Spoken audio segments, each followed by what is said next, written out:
নমস্কার। মঙ্গল 230 দিন পরে ট্রানজিট বা গোচর ঘটাচ্ছে। কখন? 7ই জুন 2025 রাত্রি 2টোর সময়। মঙ্গল কর্কট রাশি ত্যাগ করে সিংহ রাশিতে, অর্থাৎ আপনার আয় ভাবে প্রবেশ করছে। যা তুলা রাশির জাতক জাতিকাদের এই মঙ্গলের এই গোচর কি ফল পাবেন, আপনার ক্ষেত্রে এই গোচর শুভ না অশুভ, জানতে ভিডিওটা প্রথম থেকে শেষ পর্যন্ত দেখতে পারেন। এই যে আপনাদের মনে একটা প্রশ্ন হতে পারে যে মঙ্গল কিভাবে 230 দিন পরে ট্রানজিট বা গোচর ঘটাচ্ছে, যেখানে মঙ্গল একটা রাশিতে সর্বোচ্চ থাকে 45 থেকে 55 দিন পর্যন্ত থাকতে পারে, যদি সেই মঙ্গল বক্রী না হয়। আর মঙ্গল বক্রী হলে সেই রাশিতে 80 থেকে 85 দিন পর্যন্ত থাকে বক্রী অবস্থায়। তাহলে 230 দিন পরে কিভাবে ট্রানজিট বা গোচর ঘটাচ্ছে, মনে তার প্রশ্ন হতে পারে। সুপ্রিয় দর্শক বন্ধু, এর উত্তর হলো মঙ্গল 20 অক্টোবর 2024 মিথুন রাশি ত্যাগ করে কর্কট রাশিতে এন্ট্রান্স করেছিল। 20 অক্টোবর 2024। তারপর মঙ্গল 7ই ডিসেম্বর 2024 কর্কট রাশিতে কি হয়? বক্রী হয়। কর্কট রাশিতে 7ই ডিসেম্বর 2024 বক্রী হয়। মঙ্গল এই বক্রী অবস্থায় 21 জানুয়ারি 2025 কর্কট রাশি ত্যাগ করে মিথুন রাশিতে প্রবেশ করে 21 জানুয়ারি 2025। তারপর মঙ্গল 24 ফেব্রুয়ারি 2025 মিথুন রাশিতে ডাইরেক্ট হয় মঙ্গল, এবং 3রা এপ্রিল 2025 মঙ্গল পুনরায় কর্কট রাশিতে এন্ট্রান্স করে, মিথুন রাশি ত্যাগ করে কর্কটে প্রবেশ করে 3রা এপ্রিল 2024। এবং 3রা এপ্রিল থেকে 6ই জুন পর্যন্ত মঙ্গল কর্কট রাশিতে অবস্থান করে আছে। আগামী 7ই জুন 2025 দীর্ঘ 230 দিন পরে। কেন 230 দিন বললাম? আমি ডেটটা দেখুন, 20 অক্টোবর থেকে 6ই জুন 2025 পর্যন্ত, অর্থাৎ দীর্ঘ 230 দিন পরে 7ই জুন 2025 রাত্রি 2টোর সময় মঙ্গল ট্রানজিট ঘটাচ্ছে। কোথায়? আমরা কর্মভাব থেকে শিফট করে আয় ভাবে প্রবেশ করছে।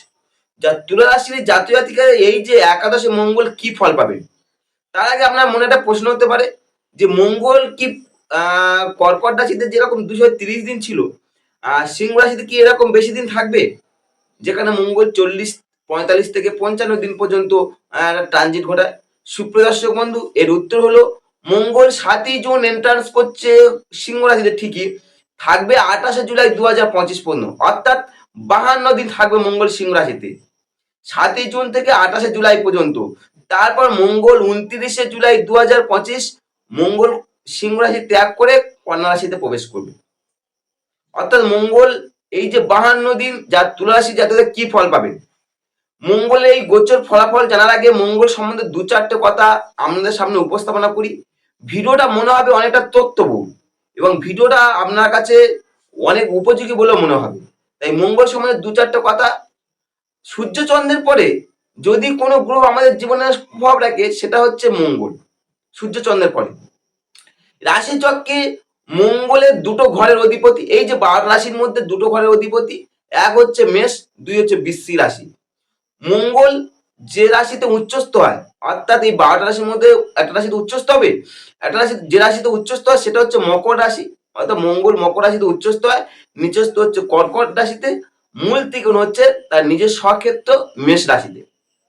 মঙ্গল মঙ্গল যেখানে অবস্থান করে সেই অবস্থান থেকে তার 3টে দৃষ্টি দিয়েছে জ্যোতিষশাস্ত্রে।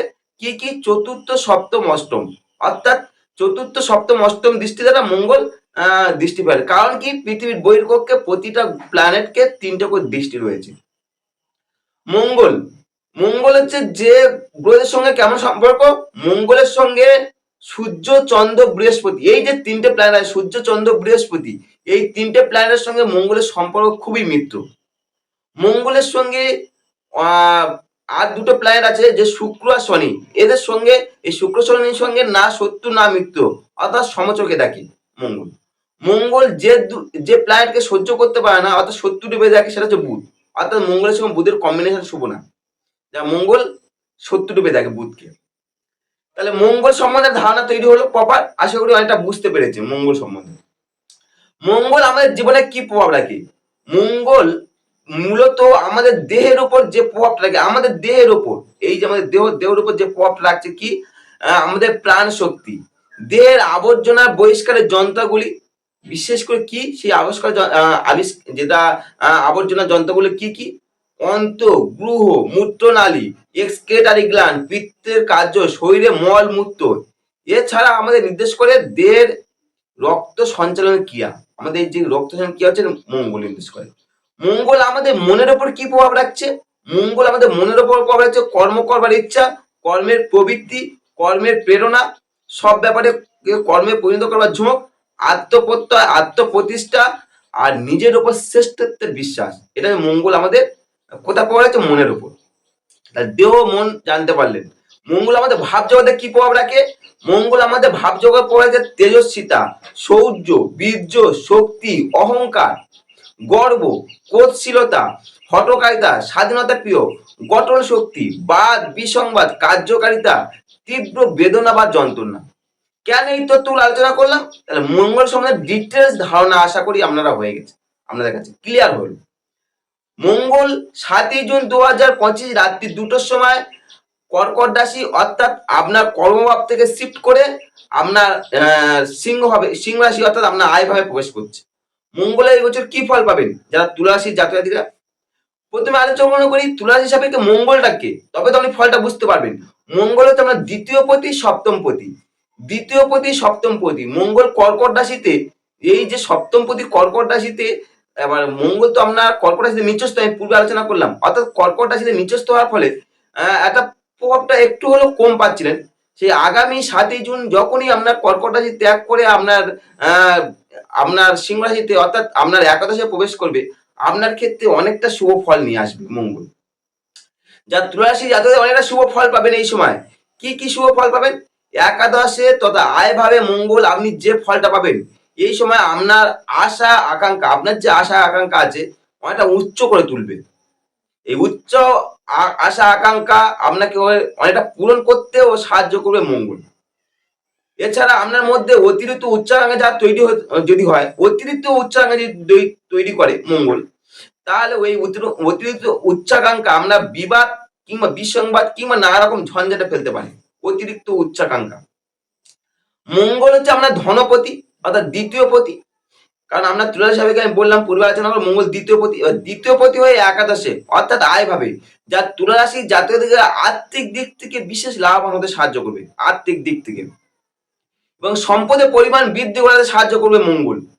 এছাড়া একাদশে মঙ্গল যা বিদ্যা উপার্জিত ধন সম্পত্তি বৃদ্ধি করাতে সাহায্য করবে মঙ্গল। একাদশে মঙ্গল যেহেতু আমরা সপ্তম পতি, দ্বিতীয় পতি সপ্তম পতি বলি, সপ্তম পতি যখন একাদশে, ফলে দাম্পত্য জীবনে মঙ্গল বিশেষ শুভ ফল দান করবে। দাম্পত্য জীবনে কি এই সময় আপনার একটা দাম্পত্যের একটা উন্নতি ঘটবে, দাম্পত্যের উন্নতি ঘটবে। এছাড়া দাম্পত্য অপোজিট সেক্সের বুদ্ধি, কারণ যেহেতু সপ্তম পতি একাদশে, অপোজিট সেক্সের বুদ্ধিটা তীক্ষ্ণ হবে। আপনি যদি তুলা রাশি হন, জাতক হলেন আপনার জাতিকা, জাতিকা হলেন জাতক, এই অপোজিট সেক্সের যে তীক্ষ্ণ বুদ্ধিমত্তা যা বৃদ্ধি পাবে, যা সংসারে অনেক কিছু অসাধ্য সাধন করতে সক্ষম হবে।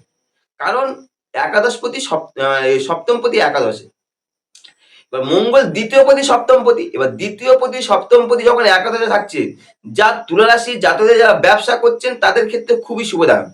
এই সময় আপনার ব্যবসায় বুদ্ধিটা অনেক তীক্ষ্ণ করে তুলবে এবং ব্যবসায় নতুন নতুন দিগন্ত খুলে যাবে। এছাড়া ব্যবসায় মুনাফা, যে আয়ের যে মুনাফাটা বৃদ্ধি হবে। একাদশে মঙ্গল যা তুলা রাশির জাতক জাতিকাদের কর্মের বিশেষ সাফল্য দিতেও সাহায্য করে, কর্মের সেক্টরে।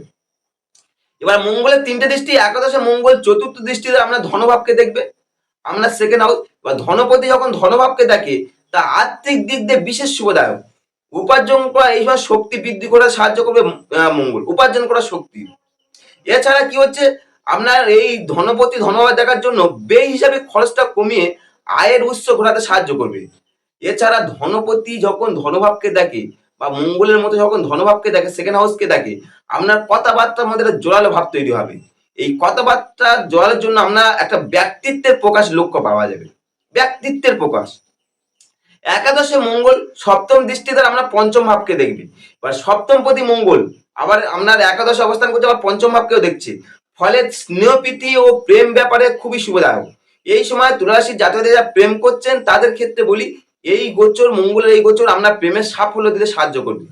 এবং আপনার এই সম্পর্কটা আপনার যে প্রেম করছেন, সম্পর্কটা দাম্পত্য সম্পর্ক পর্যন্ত নিয়ে যেতে সাহায্য করবে মঙ্গল। কারণ আমরা সপ্তমপতি, একাদশ আবার পঞ্চমকে দেখছি।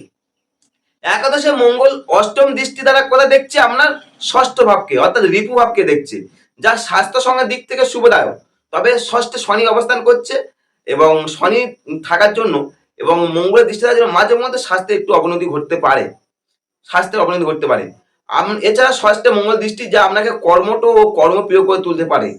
আর যারা স্পোর্টস লাইনে আছেন, ষষ্ঠে মঙ্গলের দৃষ্টি স্পোর্টসে বিশেষ সাফল্য পেতে সাহায্য করবে। এই ছিল তুলা রাশির জাতক জাতিকারা কি ফল পাবেন, ডিটেলস তথ্যগুলো আলোচনা করলাম। যদি ভিডিওটা ভালো লাগে লাইক কমেন্ট করতে পারেন, আর চ্যানেল প্রথমে সাবস্ক্রাইব করতে পারেন, আর আমার সঙ্গে যোগাযোগ করতে চান আমার যে নাম্বারে যোগাযোগ করতে পারেন। নমস্কার।